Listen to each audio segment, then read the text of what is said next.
Good evening.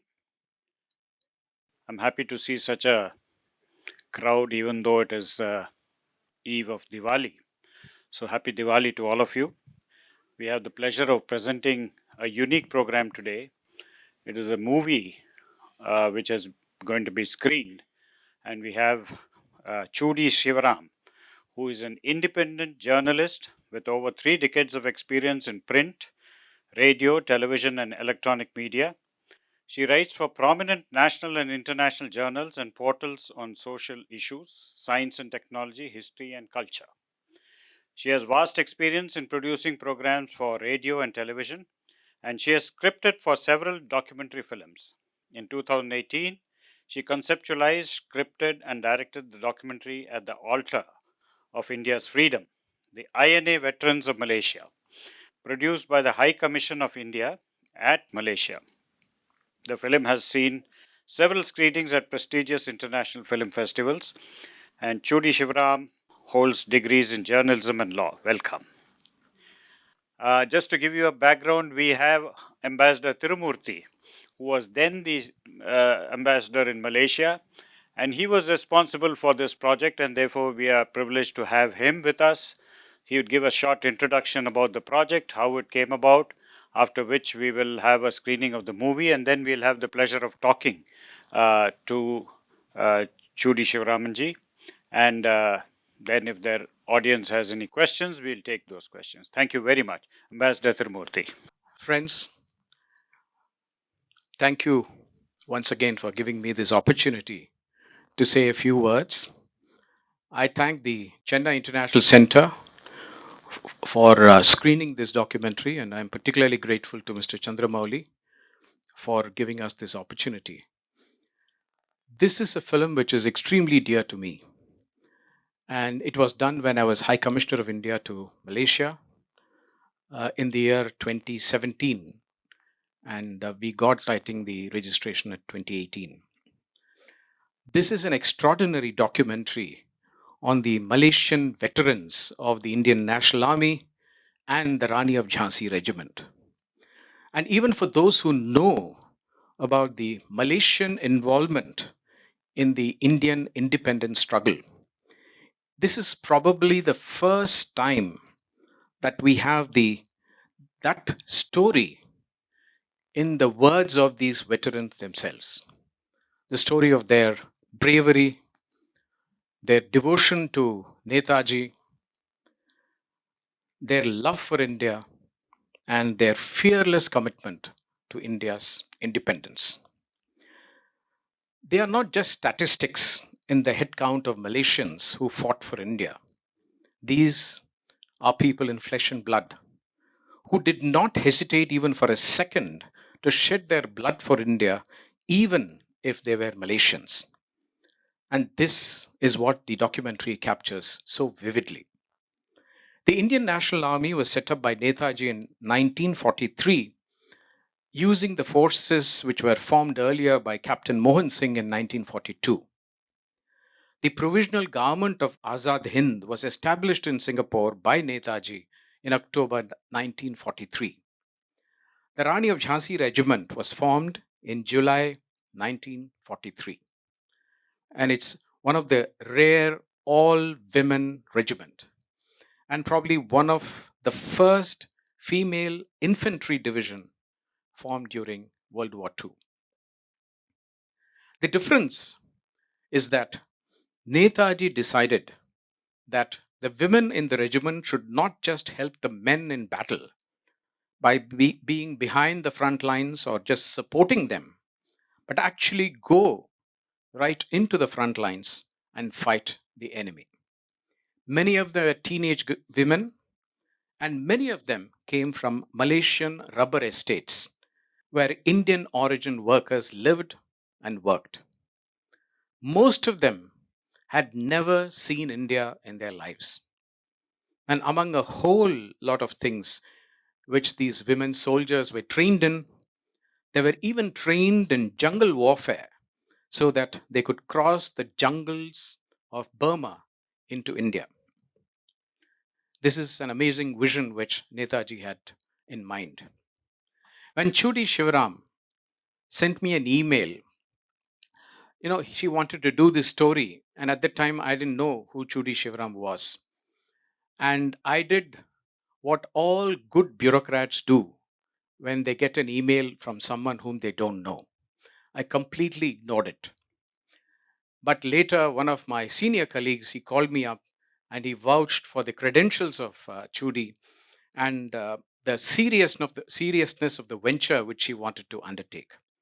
And I was obviously delighted to support this. I was very happy that she came across there, and finally we end up with this product.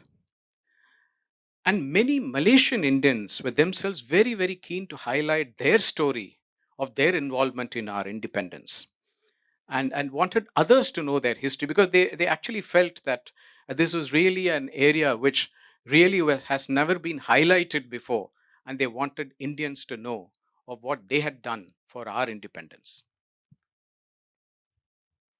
Chudi and her daughter Gayatri met and interviewed nearly 12 Malaysian veterans during their stay.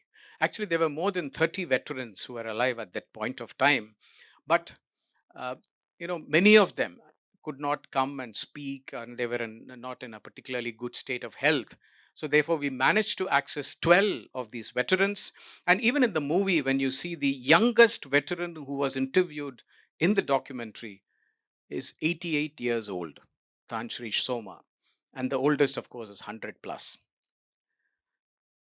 In fact, one of them, Janaki Fateh Singh, she passed away a week after we took her interview. It was almost as if she was just saving her last breath to talk to us. And when you hear her speaking, you'll be amazed. And many others have since passed since this documentary has been made. Friends, this is a story which has never been visually documented before, like we have done now. One is familiar with Janaki Ati Nahappan, who was a Malaysian Indian, and she was actually deputy to Captain Lakshmi Segal or Lakshmi Swaminathan. You know, Lakshmi Swaminathan was the commander of the Rani of Jhansi Regiment. So she had a Malaysian who was her deputy. Janaki was actually awarded Padma Shri by our government.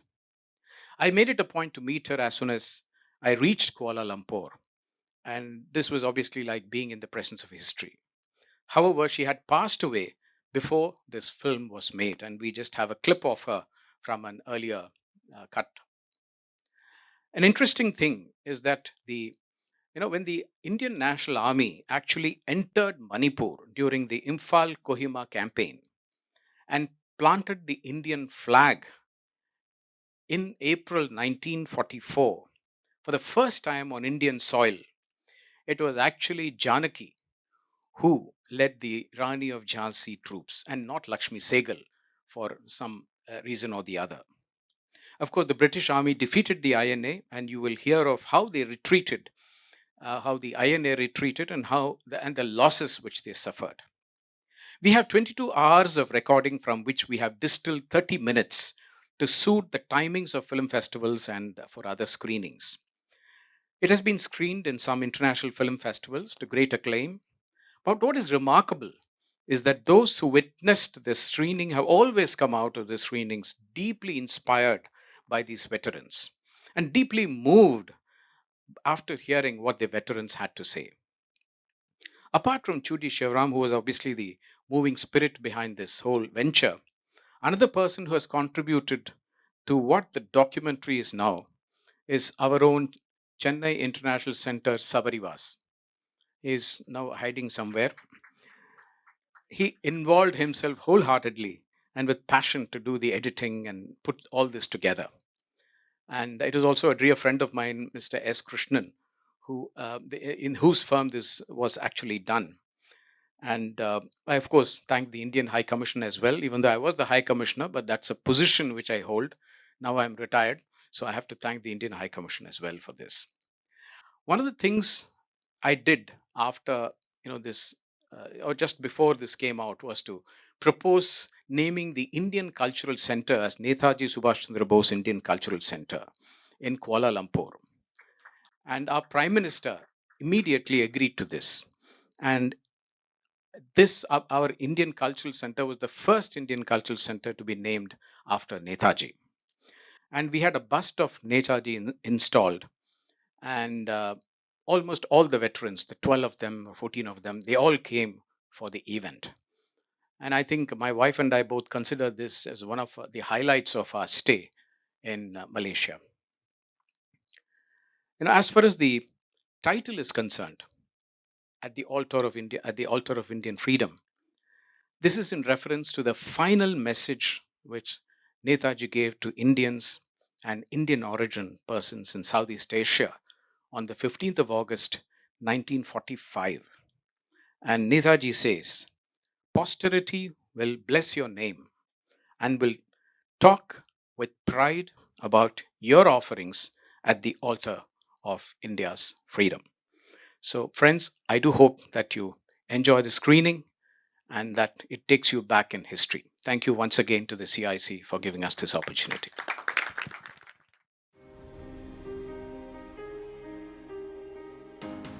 At the apex of Southeast Asia, in the Malayan Peninsula lies Malaysia, a vibrant and diverse nation. Etched within the history of India's struggle for independence from British rule is the story of those who fought in the distant lands of Southeast Asia, particularly from Malaysia, even though many of them had never even seen India.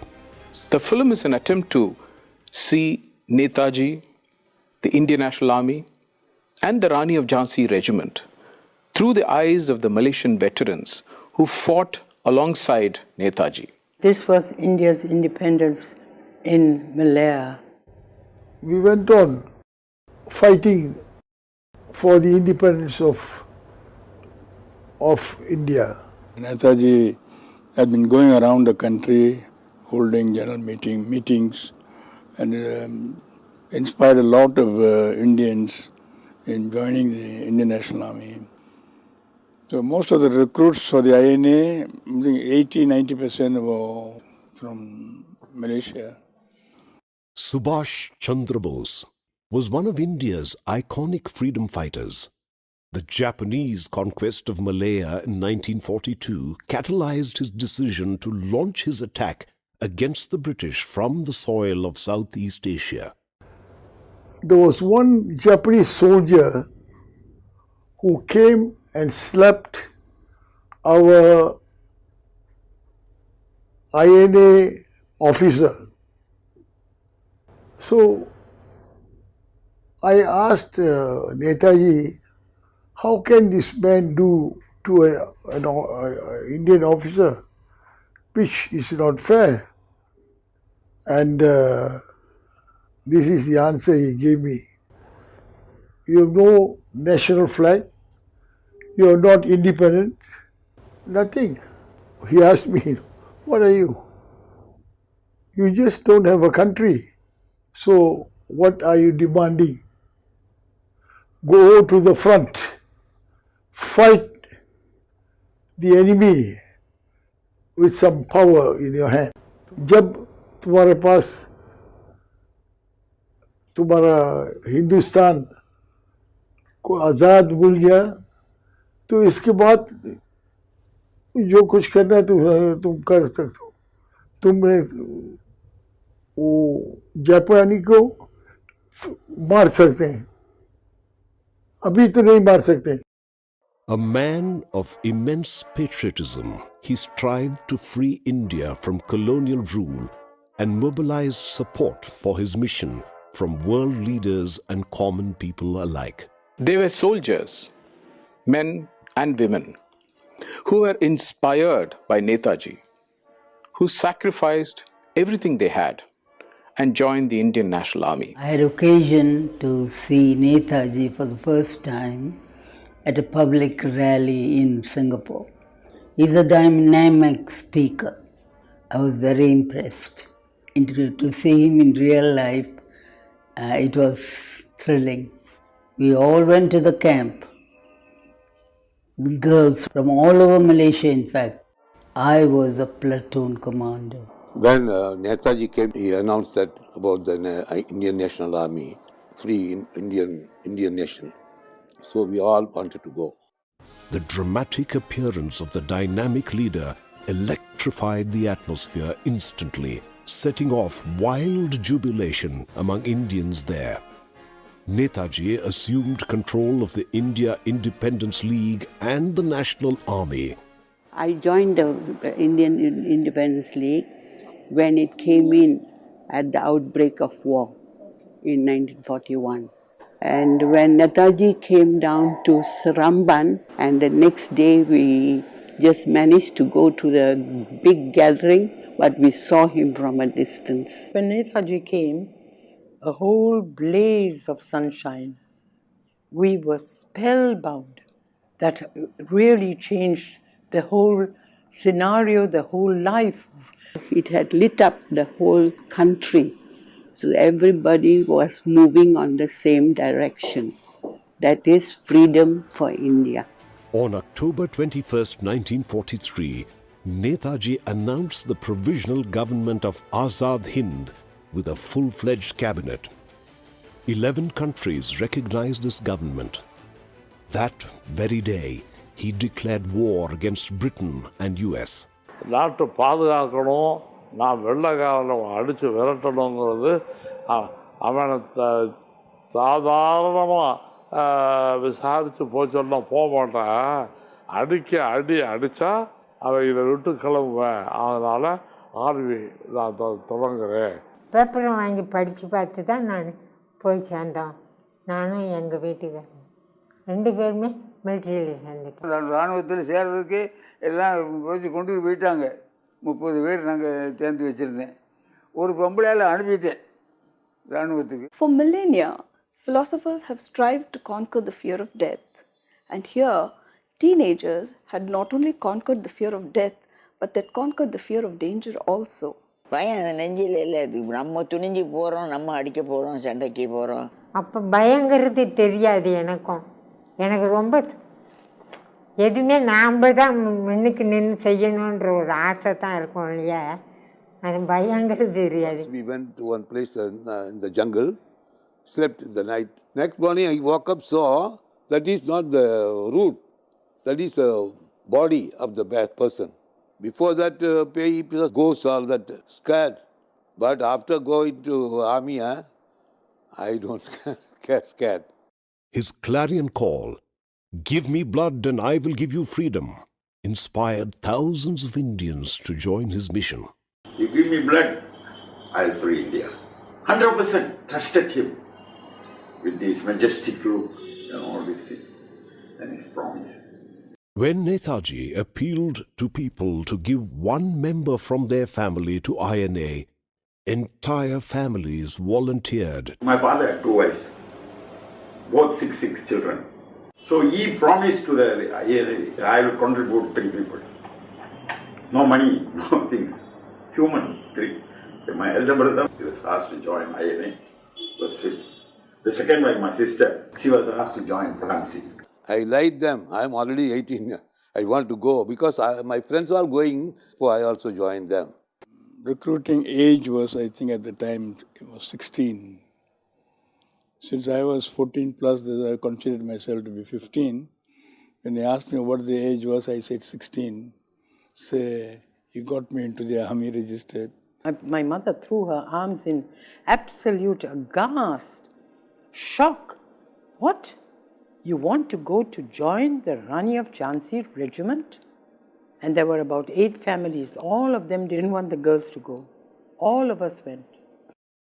Under Subhas Chandra Bose's leadership, the INA became a significant force in the fight against the British. Wherever Netaji spoke, people flooded the dais and unflinchingly offered all they had. Women shed all their jewelry and placed them at his feet. Once the Janaki Adina happened, she was the one who took out her diamond earrings and handed over personally to Netaji Subhas Chandra Bose. Eye-opener to many others that such a young girl had that kind of vision. Netaji Subhas Chandra Bose had arrived at Selangor Club Padang. I was preparing myself to come here by 6 o'clock, but I had to leave the house at 2 o'clock. So I took my bike and paddled along, left my bicycle on the drain there. Janki Ati Nahapan was the second in command of the Rani of Jhansi Regiment, and she led the regiment when they advanced towards Burma. And then the men, of course, young boys, all were moved, fascinated to join the INA. Money and material poured in. Once I remember in Kuala Lumpur, once Doshi, one Gujarati Doshi, he gave 200,000 to me. He accepted and put it in the table. He said, "What is this? You are only giving money. My soldier is giving his life." In a first of its kind, Netaji announced the formation of an all-women's brigade, the Rani of Jhansi Regiment, named after the historic Rani Lakshmibai of Jhansi. Many conservatives scoffed at the idea, but Netaji was ahead of his times. The British allowed women only in auxiliary units. The Russians had women in combat, but never an all-women unit. Look at the future that he had envisaged. It was fabulous. It was the first World Women's Regiment of soldiers. It was coming into the fray of the battle. ஜப்பான்காரன் கேட்டான், நீ பொம்பளையை கொண்டாந்துருக்கிறீங்க, என்ன செய்ய போகிறீங்கன்னு கேட்டான்.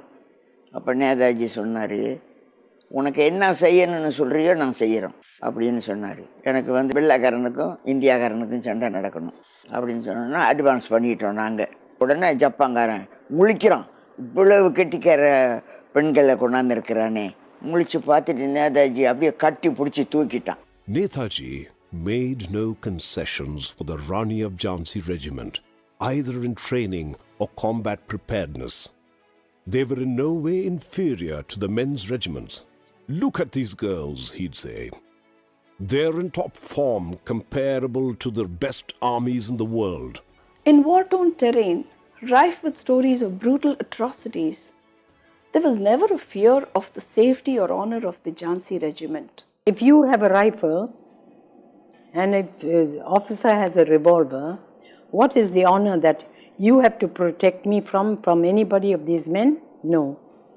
I will shoot them. They will be shot. There was no question. There was no question. We were not comfort girls. We were soldiers. Women aged between 14 to 50 came in droves to join the regiment. Demure young girls were ready to train in jungle warfare and ammunitions. It was just like any soldier's training. வலிக்கும், இது பண்ணும், சுடும்போது உதைக்கும், வலிக்கும், சரியான வலி வலிக்கும். நாங்கள் ராத்திரியில் 11 மணிக்கு காட்டுக்குள்ளே போகணும் ஐயா. அதுக்குள்ளே அங்கங்கே பொசிஷன் காட்டிட்டு போயிடுவாங்க. அது வரைக்கும் நாங்கள் உட்காந்துருக்கணும். INA soldiers were rigorously trained, gaining expertise in artillery and ammunition. I was so thin, so that when shooting, my body go up like that. My leader will come and sit on me here. Now shoot, shoot, shoot. I was posted to Kuala Lumpur. You have to take charge of the largest ammunition dump in Malaysia, that is Batu Caves. The whole of Batu Caves area was filled with ammunition. The Japanese will be working inside, the INA will be protecting outside. First place we went to was Kamayut, a leech-infested place. சிலருக்கு பயமுறுத்துறாங்க, இந்த போக்குவரத்து சரியில்லை, அந்த போகிற வழியெல்லாம் பர்மாவுக்கு போகணுமா இல்லையா, அது இந்த கரடு முரடான காடு அதுக்கெல்லாம் கூட்டுவாங்க, சீக்கு எல்லாம், அதெல்லாம் எது வந்தாலும் பாருங்கள் தயாராக தான் இருந்தோம். We walk during the night time, daytime we rest there. Evening, start again. Every day we have to walk 30 miles. We take 1 week food supply and 500 bullets and gun and our shoes, our dresses, all, everything we must hold back. Very heavy, about 30, 40 kilos. Carry that one, we walk 30 miles like that.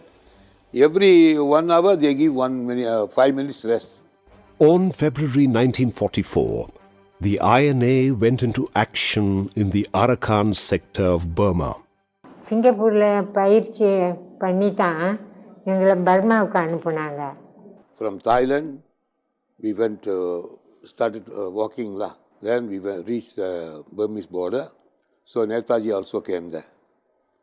He said, you are going to war front tomorrow. You don't think war front is easy. They are everywhere flying the bullets, very hard. You must all suffer that all. If you like, sure you determine who want to go now. You say, tell me. Everybody raised their hands. They signed in blood, pledging their lives to join the suicide squad, Jan Baz. Netaji கேட்டார், உங்கள் மேலெல்லாம் மருந்து கட்டி கொண்டு இறக்கி விட்டுருவோம், அவங்க சுட்டோன்னே நீங்கள் செத்துருவீங்கன்னு. அதில் 6 சேர்றீங்க. உடனே நான் போய் கை சேர்ந்துட்டேன். நான் சேர்றேன் அதில், என்னை சுட்டு போயிட்டு. The Janbas were the kamikaze equivalent of the Japanese kamikaze. When my mother agreed to let us join, we knew that we would be facing death in the battle against the British Army. INA tasted success in the first action, pushing the enemy to retreat. Soon, all of Malaya echoed the Tiger of Bengal's war cry, Chalo Dilli, Jai Hind. When everybody had only one thing in their mind, Netaji, Jai Hind, Chalo Delhi, that's all. जाएंगे हम अपनी हिंद बनाएंगे, हम दिल्ली दिल्ली जाएंगे, हम अपनी हिंद बनाएंगे। अब फौज बन के रहना है, दुख दर्द मुसीबत सहना है, अब फौज बन के रहना है, दुख दर्द मुसीबत सहना है। The most heroic, death-defying part of the Rani of Jhansi Regiment soldiers proceeding to battle lines in Burma, which took the British Army by surprise.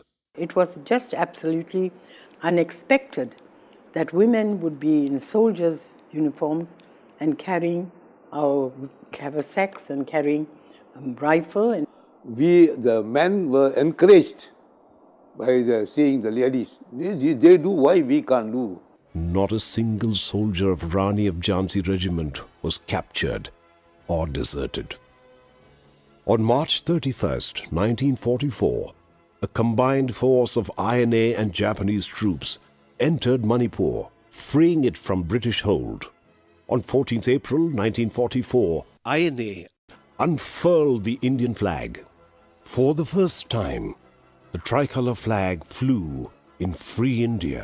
Netaji சொன்னார், நாளை காலையில் 9 மணிக்கெல்லாம் நம்ம கொடி நாட்டிடுவோம் டெல்லியில் அப்படின்னு சொன்னார். நேதாஜி ஃபோன் பண்ணி சொன்னோன்னா ஒரே சந்தோஷம் எங்களுக்கு. All the while he was thinking that it was if the Indians only should go and fight there, nobody else. And then he made a statement.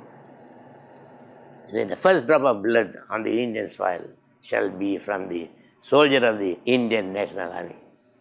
The INA was at the door to India in the Imphal-Kohima sector. And the next moment, of course, you are all waiting for the fall of Imphal.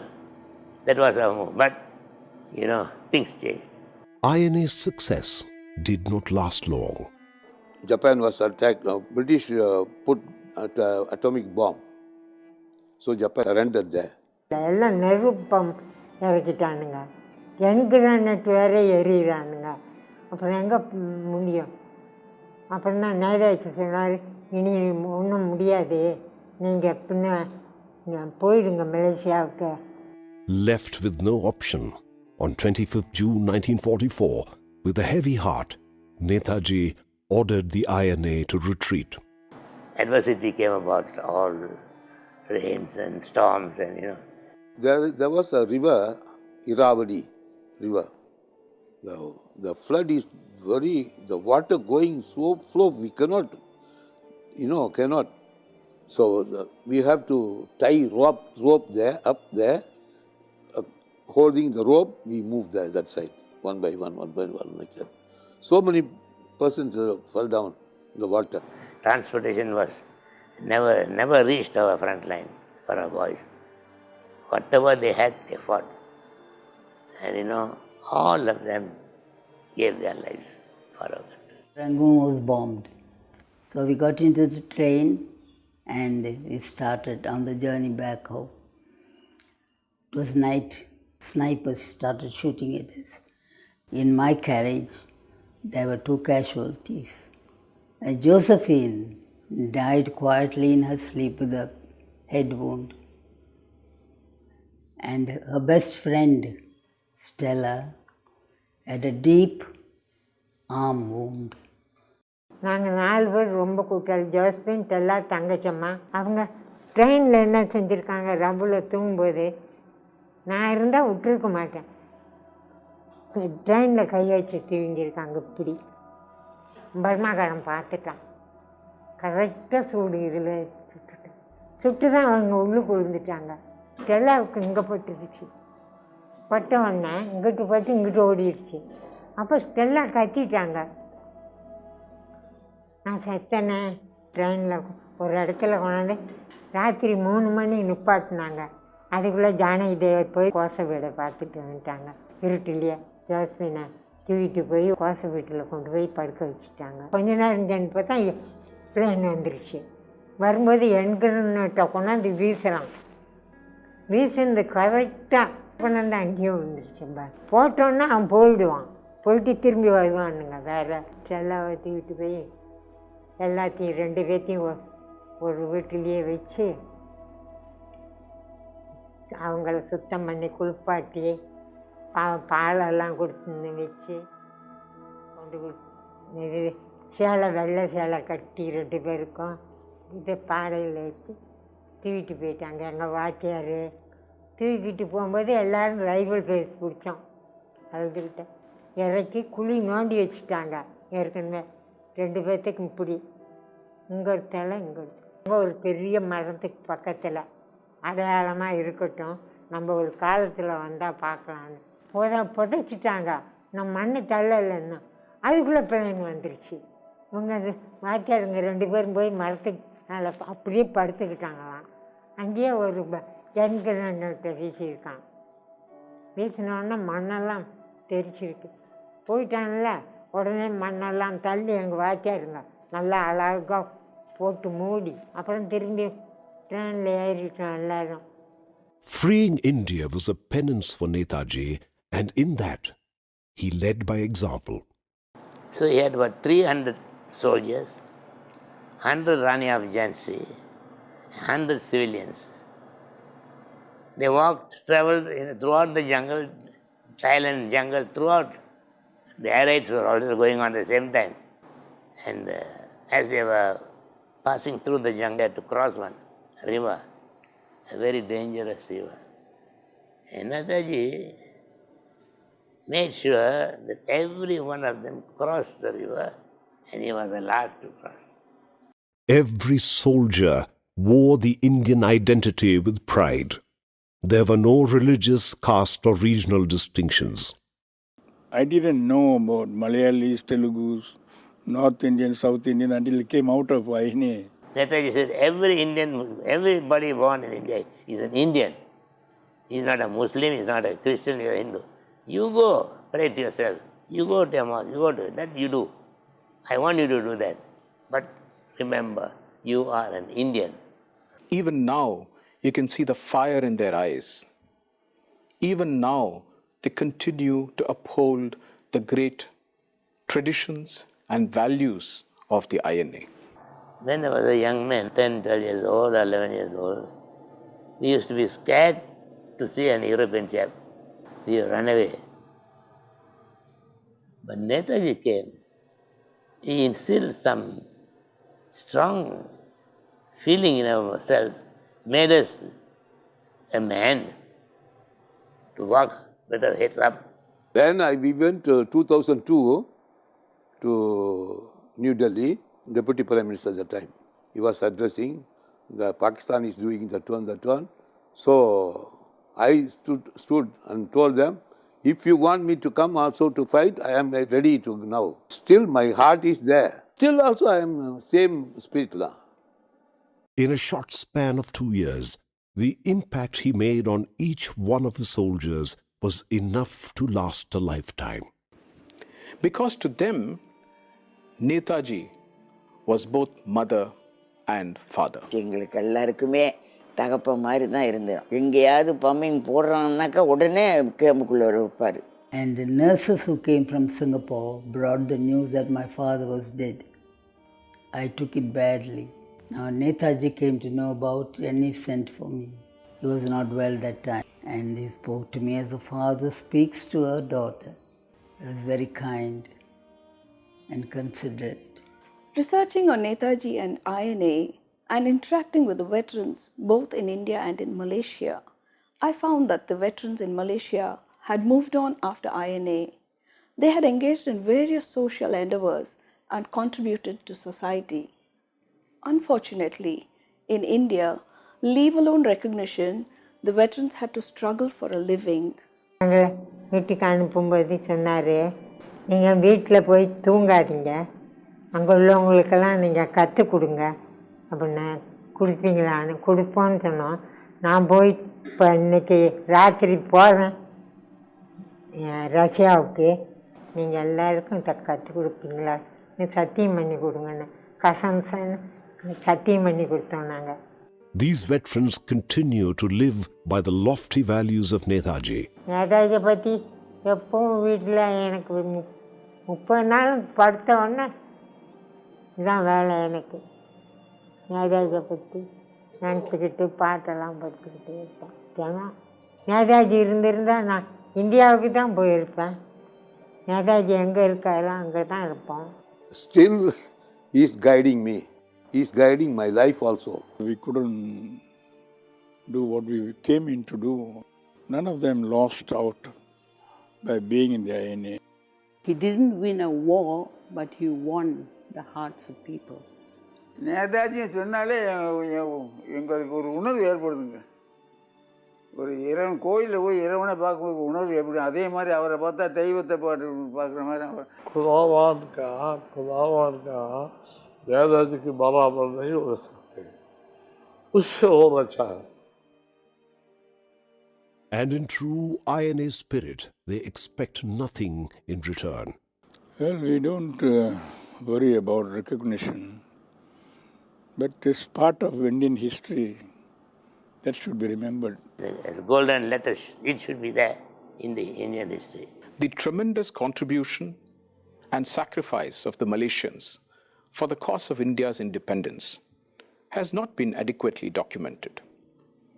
While India has certainly recognized their extraordinary contribution, there is still a void when it comes to capturing their voices, their struggles, and their stories of great courage.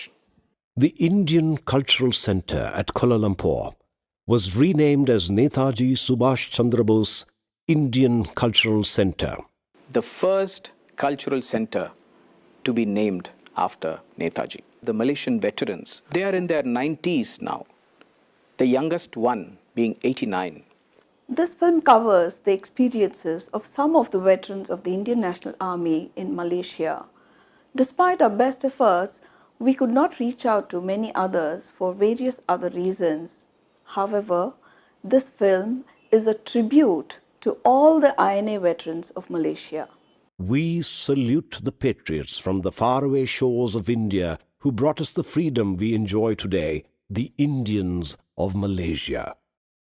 Basugajanagi parka barase Bharada baku gajaga Punjab Sindh Gujaratam Tata Dravida Utku Banga Chanjala Sagara Vindagi Mala Nila Jamuna Ganga Teranita Gunagaye Sudase Jivana Baye Sabadana Baye Asa Surada Ban Kar Jagba जम के व्यारत नाम सुभागा।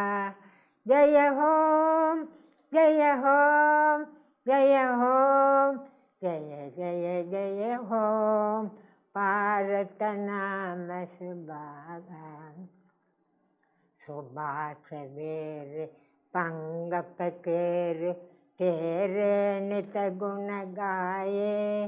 पास परी पर पूर्ण वाये जीवन में रुत लाये।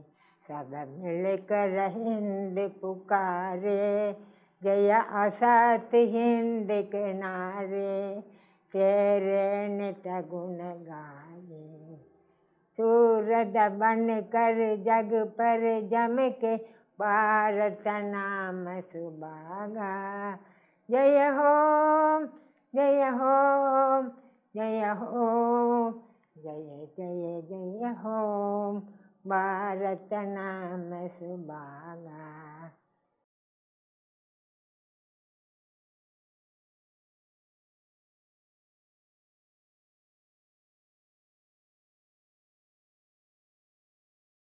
Thank you all so much. Thank you, Chennai International Centre, for providing this opportunity, and special thanks to Ambassador Tirumurthy ji. But for him, this film would not have been made at all. So thank you all for sparing your evening, particularly pre-Deepavali, and being part of this film. This is an emotional journey for all of us. Making of this film itself, researching, listening to them firsthand, like Tirumurthy ji said, you're being, in front of history, living history. So it was, in fact, an eye-opener, a blessing for me in life, meeting the veterans, researching, and each one of them, they're a huge chapter of history. Fortunately, we could document them. I must tell you that after recording all these, for 1 year I had the footage, and we didn't find anybody who could make the documentary film. We approached so many people, so many production houses, and for 1 year it was just lying like that with me. That's when Tirumurthy ji bailed us out. He said, we will make the film from the High Commission, and it's only thanks to him this film is here for you all to watch today. So there are many, many aspects about Netaji. I'm sure all of you have questions on your mind that you would like to ask. Do I take the questions first? Or? So there are, phases of Netaji's life. When he was in India, when he left India, when he tried to form, when he escaped from India and went to Germany, he tried to form a similar battalion there, an army that he tried to build called the Legion, and it was also called the Tiger Legion because he came from India, the Tiger of Bengal. There's an interesting piece of information. Though, Hitler and Germany gave him diplomatic status, they gave him they gave him an office also with all the wherewithal.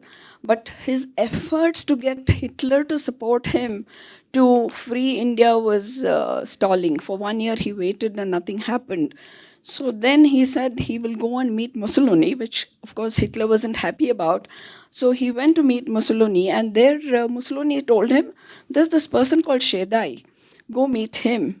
Because Shedai had tried to form an army similar to the INA. So it's a very interesting thing. Shedai was from Punjab, and he had fouled with the British, and he had run away to Rome, and he had, like Netaji, he too wanted to free India. He tried to build an army there of all the prisoners because Germany had won the war in North Africa, and there were a lot of prisoners. So Italy had given some of the prisoners. Now Shedai was trying to build a similar army, and he also had Himalayan radio. When Netaji met him, Shedai said two things. He said, I'm not going to work under you, you will work under me. And Shedai was very much in favor of partition of India, which Netaji was not. So that idea fell flat. And when in Germany gave him, they said, all these prisoners of war, we have brought them here after they won the war. You can take them, the Indians, almost about 10,000 of them. He said, you can form your army using them. Interestingly, most of them refused to join Netaji because they said, we have sworn allegiance on the Gita and the Quran and the Bible, and we have eaten the salt of the British. We cannot betray them. We will not join your army. So this was the Indian mindset even there as prisoners of war. So he could not form the army there as he wanted to, though he did form about 3,000 men he had, but then things changed and he had to move to Japan. So that was one phase of his life. When he came to Japan, he took over the India Independence League. And thereafter, you saw the story of him building the Jhansi Regiment and all of this. But there are so many aspects of Netaji, like I said. One is his diplomatic efforts and the recognition he got from 11 countries, government in exile, that one man could do all of this and get recognition and the support like this is unthinkable. How he, I mean, what kind of a person was he that he got so much support? And the way he mobilized people, all these veterans, you know, you would see Anjali was still holding a invitation card, I think, which had Netaji's photo. She always keeps Netaji's photo with her, wherever, whatever age. And at that age, mention Netaji, they would break into tears. And for them, he had completely overpowered, and they were enveloped in Netaji at that age too. So, and not that all of them had met or interacted with him directly. They had seen him from a distance and things like that. So that persona of Netaji, where, people just came, and all these people were teenagers, 15, 16-year-olds who had not even seen India. They were all girls, perhaps in the kitchen, very much within their homes, suddenly come out and hold the guns and get trained in jungle warfare. So what is it that drove them? Who inspired them into liberating us? Today we owe our freedom to all of them.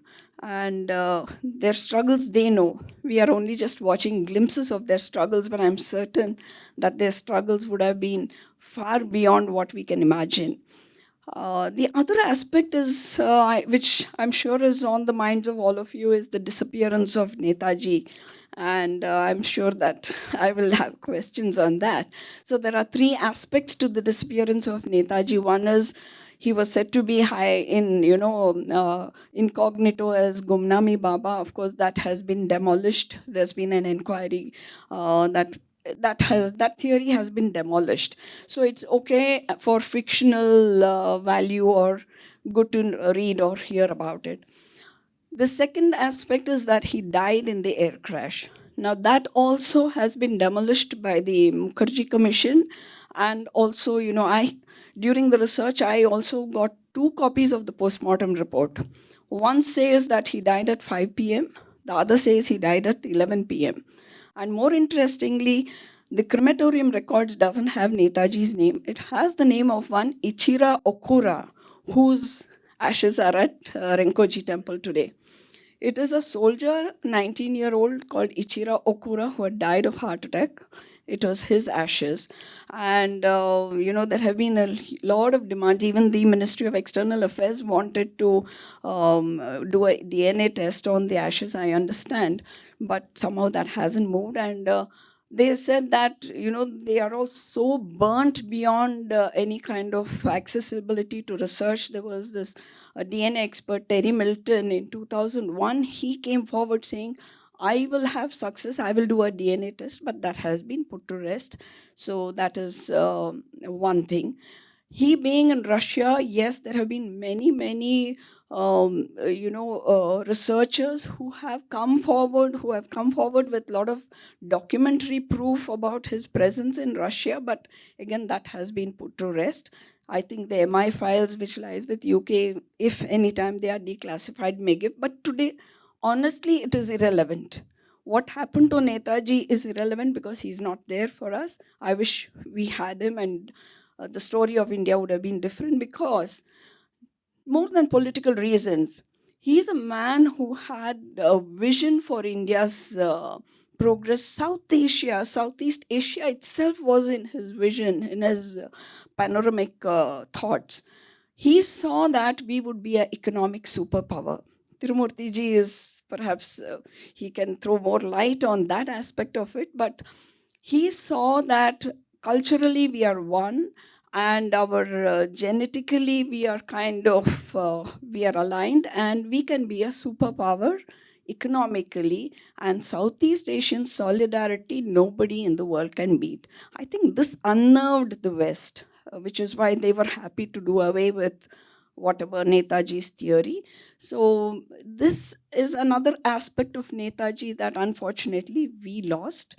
What happened to Netaji still is a mystery, but if we can go by his ideals, I think that will, we would still keep. He's immortalized to that extent. I would say that Netaji is immortalized, and what we can pick up after watching and listening to the veterans is if we can pick up some amount of his philosophy.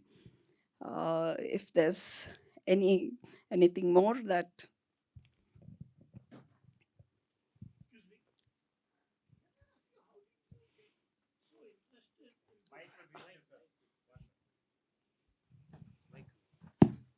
So there's something very interesting about Netaji's persona that I would like to share. Things that are unpublished while talking to the veterans. See, these girls from the INA regiment, they were allowed to go out once in a fortnight or so for some little shopping or whatever they wanted to do. So for all these girls, they're teenagers, Netaji was a big hero. He was like Shah Rukh Khan for them. And they just wanted to, see him. And so when they were going, they said, let's go in front of Netaji's house. So the horse cart they were going in, they went in front of Netaji's house, and rightly so, the wheel gave way in front of his house. Now, Netaji saw this from his balcony or somewhere. He sent somebody. Now, these girls are very scared. This has happened in front of his house. What's going to happen? So he sent somebody to get the girls inside. It was evening by then, 5:30ish. And after they went, he said, go freshen up, spoke to each one of them. And he was having some dignitaries for dinner that night. Obviously, he must have been having some discussions. He asked the girls to stay over for dinner, and he had them sit at the same table along with the dignitaries. During that time, one of the girls, she was fumbling with her fork and knife, couldn't manage to eat. Netaji observed that. He put his knife and fork down and started eating in his hands to make her feel comfortable.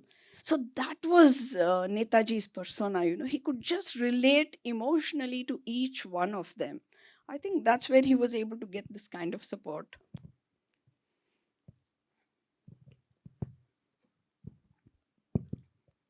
Yes, when the talk was starting, Mr. Tirumurti ji said that the documentary is for 22 hours. What made you filter it to 30 minutes? Because we lost a lot of documentary, many more people on the filtering process. So can you elaborate on that? No, we allowed the veterans to speak. We did not stop them. They went on talking. We recorded every word of what they had to say, which has added to this 22 hours of valuable footage we have. What happens is when we make a film, if it is lengthy, it will not hold the interest of the audience, is one thing. We need to capture the attention of the audience and convey what is the most important message. And film festivals or any other screening, they don't kind of encourage longer films. But we always have been wanting to make part 2, part 3 of this film. God willing, that has been the idea, to make use all the footage for future production and make it maybe a sequel. We leave it to destiny to help us out.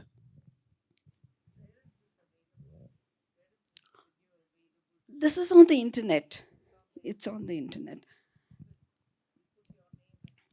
No, you can just, Indian High Commission documentary, at the altar of India's freedom, you will get it. It's on the internet. I think 22 we put it. MEA decided, Tirumurti ji felt the time was ripe, that it should reach a larger audience. And they uploaded it on the net on Netaji's birthday in January.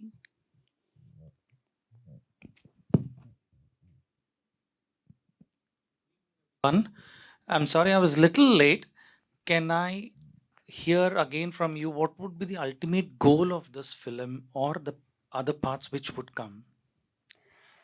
See, the ultimate goal was to bring to not just the audience, to document and give them the recognition that is due to them. They never asked for it.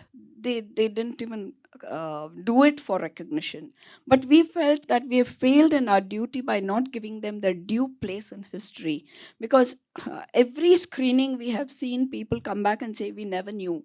We never knew that there were Malaysians fighting for our country, teenagers who had not even seen. And hats off to those parents. Think of the parents letting their children go out there to die. And if you see, each one of them has a story. Meenakshi was married for just 6 months. They see in the paper, husband and wife decide they will go fight in the war. They don't know they're going to come back alive, dead, maimed. But she told that at some point when they had to branch out, they both made a promise to each other that if we are alive, if we are fine, we come back and we meet again. Otherwise, bye bye. They even said their goodbyes to each other at that point of time. So, what was their commitment? Do we do it today? Do we have this? I don't think Netaji could have formed INA in India. Honestly, if I look at it, we didn't have that passion, is what I feel when I listen to them. I asked my mother this question so many times that would my grandmother would have allowed her. She said, "Oh no, if we went out, they say in Kannada, they say, oh, Japani bartare aache hogbeda. Japanese will attack, don't go out in the evening," was what was told to all these children at that age. So I don't know, they deserve to be documented. And honestly, it's been my dream that this nation we institute some kind of an award in the name of Stella and Josephine. They gave their lives for us. Can I take another minute to talk about Josephine? And see, Josephine was married when she joined the army. She had 2 little children. She left the children and joined the army, and she died. Meenakshi says when we came back, we all got off, and the platform, their parents are going up and down calling out their names, Josephine, Stella, Josephine, Stella. And these girls said, what do we tell the parents? How do we tell them that we've left them buried somewhere there? And what happened to Josephine's children after that? Meenakshi told me that the husband remarried. Obviously, the children were abused, and the boy ran away from home. The girl was hardly 8 years old. She was put into domestic work and she died of burns while working in the kitchen. The girl died. When I met Meenakshi 2 years before that, she had a call from a boy. Oh, I mean, we still refer as boy. This person was 70 years, I think, at that time. He called saying he had read about Meenakshi in one of the Malaysian newspapers when she was featured. He called her and said, I understand you were in the INA. Did you know my mother, Josephine? And she said, this is Josephine's son. She asked him, he wanted to know about his mother from her because he read about her, and she's asked him, what are you doing now? He was jobless. He was somewhere on the streets just living like nomad. See the price Josephine has paid for our freedom. She gave her life, her children, her future. So I feel somewhere, we have to institute some kind of an award in their names, hopefully. In addition to the documentation and the due recognition that we intend to provide, give them, are these films or messages being planned to be passed into the schools or inculcate into the young children? I mean, any contribution that I can be of, I would love to do that as well. Ideally, that's really essential. That's really essential because this film doesn't have a time line. It is relevant at all times. What does it say? It talks of solidarity, it talks of commitment to the nation, it talks of humane approach to things and life, it talks about being concerned about the nation. So I think all these elements are very relevant for posterity. And yes, children have to be, they need to understand this film. And sorry, one more question. How long it took for you to complete start to end, until today at least, for the entire research? The editing was, thanks to Tirumurti ji again, it was a beautiful journey. Where is Sabari? Sabari, I think you need to show your face here as Um, it was a beautiful journey editing this film with these boys. They understood. We were able to just, it was like stringing beads and pearls, you know, just put it together like that. It was virtually effortless, I must tell you.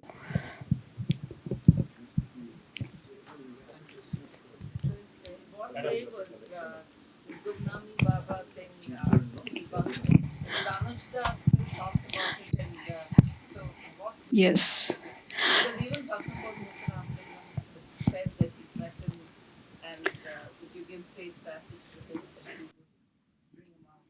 See, if anybody reads Netaji, his autobiography, half-done autobiography is there. You can find it on the net. You know, the Indian Pilgrim or Indian Struggle or anything. Just do a little bit of research, or even this film. Can you believe that Netaji will go into hiding at any point of time? You know, again, the veterans were telling me at one point of time when he was holding a rally, there were aircrafts flying, bombing the place. And the INA, the regiment girls, they came there to protect Netaji. And he said, don't worry to protect me. The bomb to kill me is not yet made. I will go and face the enemy. So such a person, personally, anybody who reads Netaji will not believe that he can go into hiding. That's one aspect. The other aspect is Netaji, this was a cover-up done to say that Netaji has gone into hiding.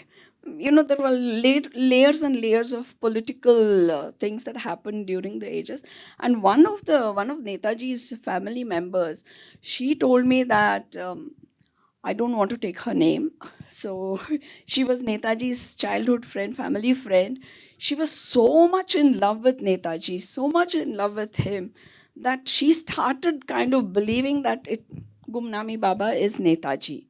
And from there started this thing of, she regularly going, visiting. That's also there, Anuj there has mentioned about one of them. So see, there is Mission Netaji. They have their own philosophy, their own belief, their own research, what they want to do. Then there are a lot of journalists and researchers who believe in the Russia theory. There are some people from the family and otherwise who believe that he died in the air crash. So there are various theories. Ultimately, it's about understanding Netaji the way we want to. Ma'am, it's an awesome effort, I must say, to make such a documentary. It was such an eye-opener to me. I'm surprised that there were so many Tamilians and a whole regiment of young girls. And the way we were taught history was to actually salute Subhas Chandra Bose. And I think these days history is not being taught in the way that we learn. And I think every school should have a screening of this documentary. And I mean, the kind of, the words of Janaki and the others, I think it's a great tribute.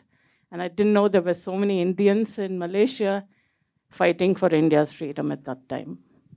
Thank you so much for your kind words. It's on the internet and definitely anybody can screen it anywhere, schools otherwise. See, I also want to tell you about the Malaysian Indians. After the disappearance of Netaji, now again, they are least bothered about whether he died in the air crash, whether he was Gumnami Baba, or it doesn't really concern them at all, Asking that kind of a thing from them was a little sensitive because for them, Netaji is alive on a larger screen. So that's how they are living. Look at the Malaysian Indians. After the disappearance of Netaji, in September, Britain wanted to celebrate the victory parade on the streets. These people were so defiant, not one bit scared. They flew the Indian tricolor on their homes. And they flew the tricolor at the INA headquarters in Ipoh. And October 21st, they celebrated the Azad Hind government anniversary at Ipoh. Unmindful. See, Britain, they became ruthless after winning the World War, they were totally on a victory spree. But here, nobody would sell goods to them, nobody would talk to them, they were ostracized. So that was the courage of these Malaysian Indians at that time. There was one theory of Subhash Chandra Bose being in China. He went to Russia via China, Darien, and so he was seen there. Hi. So, I mean, how come this hasn't come up about, I mean, for such a long time? I mean, why was it buried? You know, this whole. I think after the Mukherjee Commission's report was out, till then there were a lot of movements. There were a lot of requests. Samar Guha came out with MPs signing a petition, which is why the Shahnawaz committee was made. There have been movements, but which didn't come out so openly as this. But Mukherjee Commission report, when it categorically said that he didn't die in the air crash, now this opened up a chapter where people started exploring. Then what happened to Netaji? And thanks to internet and social media, today it has become more reachable. Yeah, thank you for that. I met Mr. Narayana Swamy, who was shown in the film here in Chennai 2 or 3 occasions. He was full of praise for Mr. Tirumurthy for the making that Netaji Cultural Center. Recently, you were talking about prisoner of war in Germany. People didn't want to join Indian Army. I believe Germany, they gave them a medal. They threw it out. And it was a collection item. One of my friends bought in Canada for $800 and he sent me the photograph. They didn't want to join the Indian Army. They threw the entire thing out in Germany itself. So it went out to various countries and he saw it in Canada and he bought it for $600, $700. It is the Indian loyalty. I've eaten their salt. I've sworn on the Gita. It is very intriguing for me that after so long time, you will get interested in the year 2017 and produce a documentary. It is very mysterious that after a long time you get interested in Netaji. No, I was researching on Netaji. In fact, Prajavani, which is a Kannada version of Deccan Herald, they carried a special column for 5 months. So I've been researching on Netaji since 2015. When I got invited to a panel discussion at the Parliament House on Netaji, and then I got a lot more material. Then I was addicted to the National Archives and various research centers, which is when at that time I saw a small news item. It was just this small. INA veterans felicitated in Kuala Lumpur. That picked I said, my God, they're there and somebody has felicitated them, which is when I reached out to him. I said, they have to be documented because I had met the veterans here and documented them. I met whoever were around. There's still one of them in Delhi, pretty active. He's 101. Yeah, here, and also you had Rajalakshmi, Saraswati Rajalakshmi, a very, very interesting story. She was a spy who was disguised as a boy. She was in Chennai till a couple of years ago. So I met as many people that I could. And this opportunity, yes, I will not say mysterious, it's a blessing that came to me. Can I ask you, in all your research, did you ever find the reason why the INA was not allowed to join the Indian Army once we got independence? You know, Jinnah absorbed all the INA veterans into the Pakistan Army. But India ignored them. It was only in 1962 they were called political sufferers, not freedom fighters. Till today they are not called freedom fighters. They were called political sufferers. What I said in the documentary, they had to struggle for a living. Saraswati Rajamani, who was here till a few years ago, her father was a diamond merchant. I mean, in Burma, all those Indians were extremely rich, what we can't count today.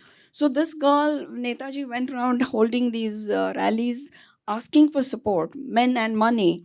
So this girl goes up to him, removes her bangles, and girls those days wore a lot of jewelry.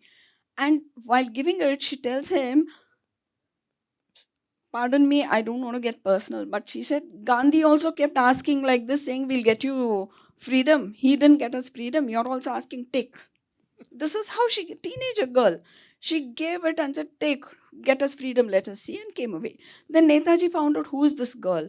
And next day he comes to her house, returns all of it, and says, look, if you don't trust us, we don't want, you're a child, you don't even know, and you've grown up so affluently, so you don't know.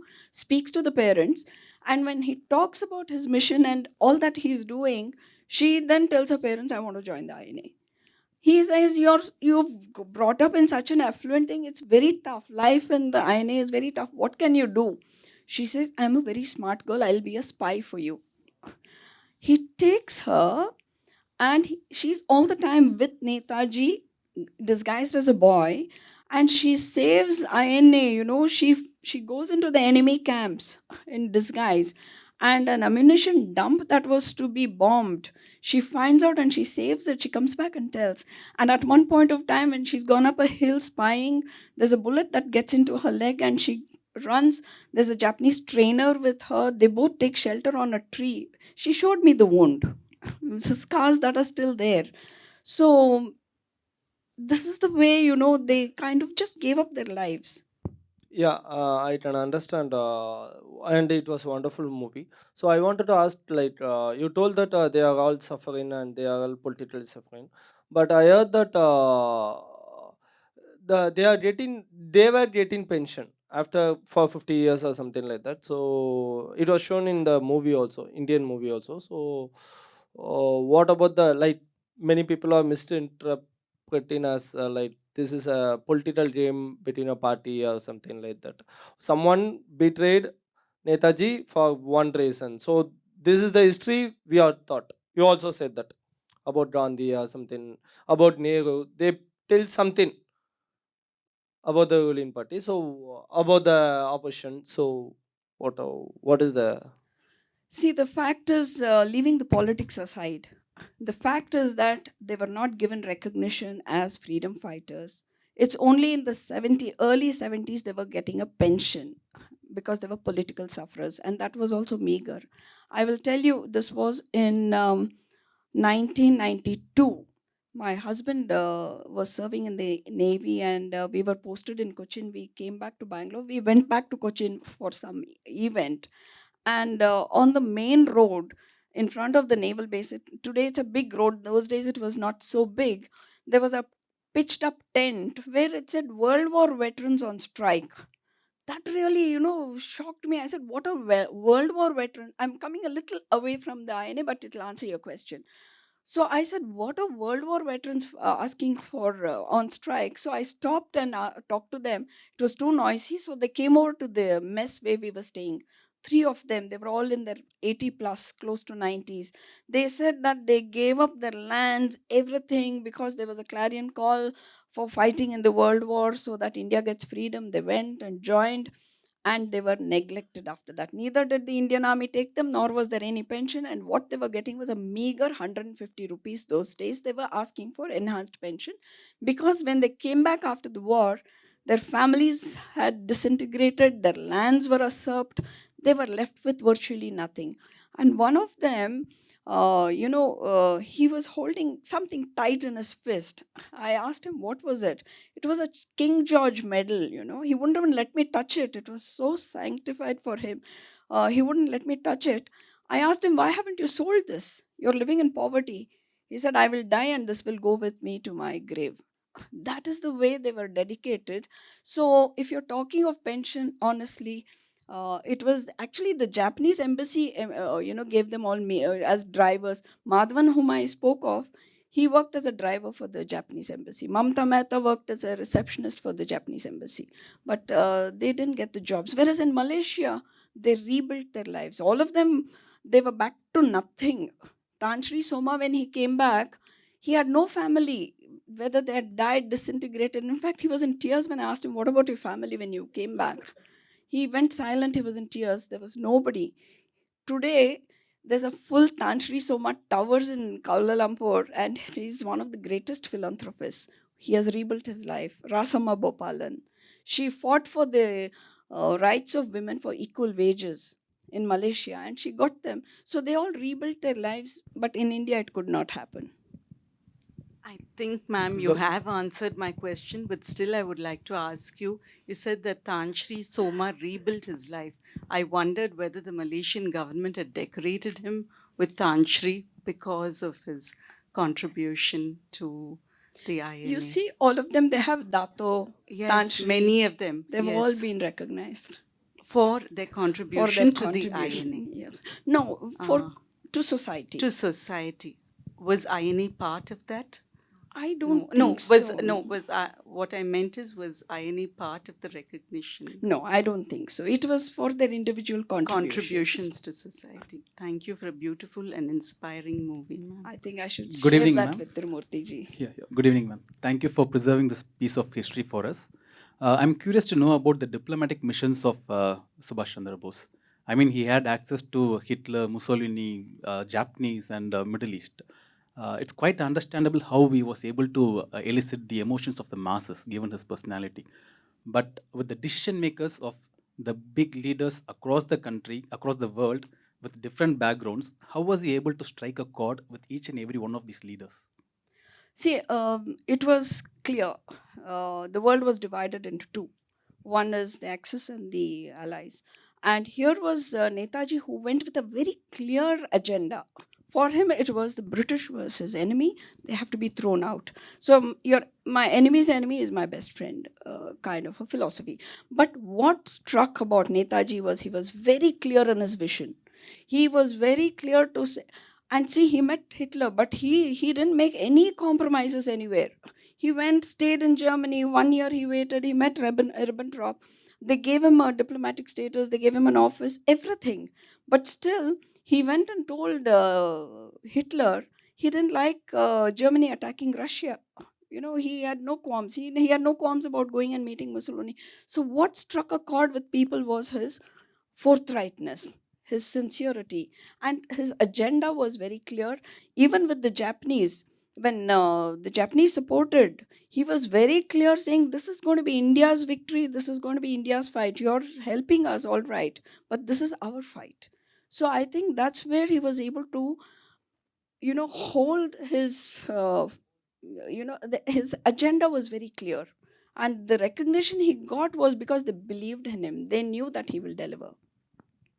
And I'd like to take a moment to thank our Tirumurti sir, because today I came to know like Subhash Chandra Bose has been more of a diplomat also, not just an army person. And renaming of this cultural center has been a service by a diplomat to another diplomat. Thank you, sir. No, I'm telling you without exaggeration, the gratitude I have for Sri Tirumurti ji is, I cannot express in words, because this film would not have seen the light of the day if he had not understood the value of it and helped me out completely with it.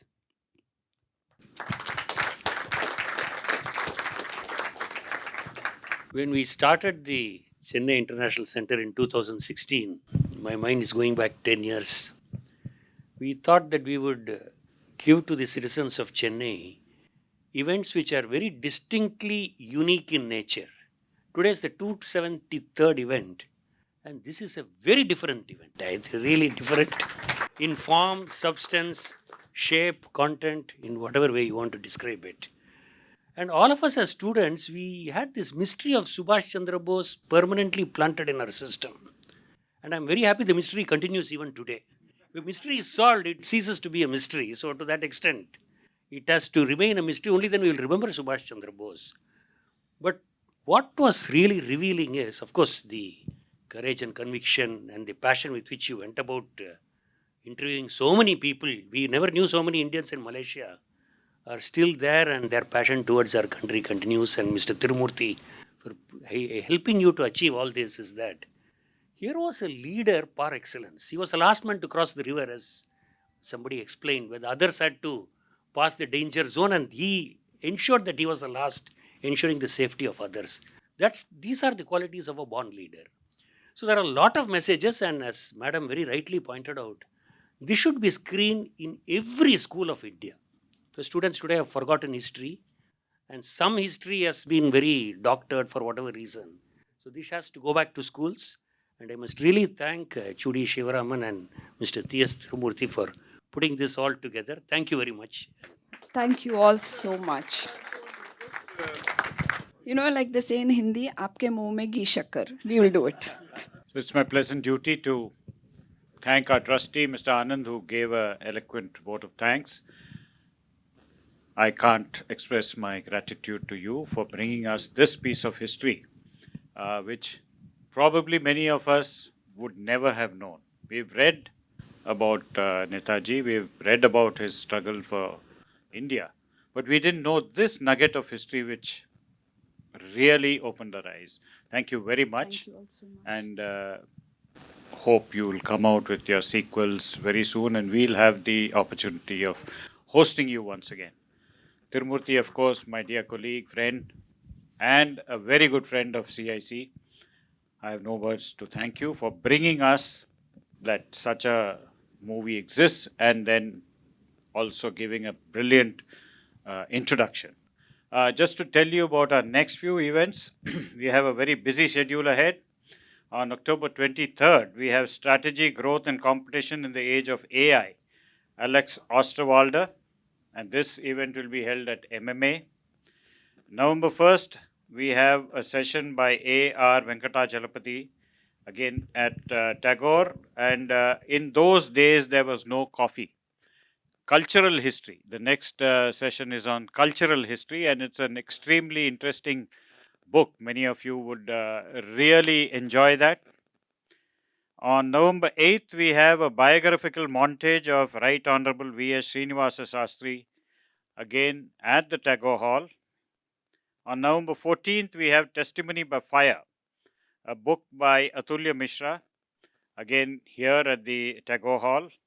And of course, we end November with the Lit Fest. And this Lit Fest will be held at the Music Academy Mini Hall, and this will be on the November 29th. So we have a busy schedule ahead, and I wish you continue to encourage us by attending all these programs. We endeavor to bring you a cross section of minds and make you think.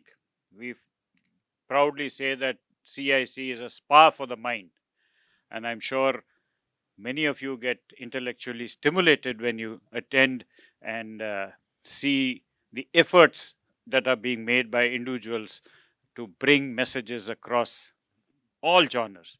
So thank you very much for attending today, and see you soon. Happy Diwali.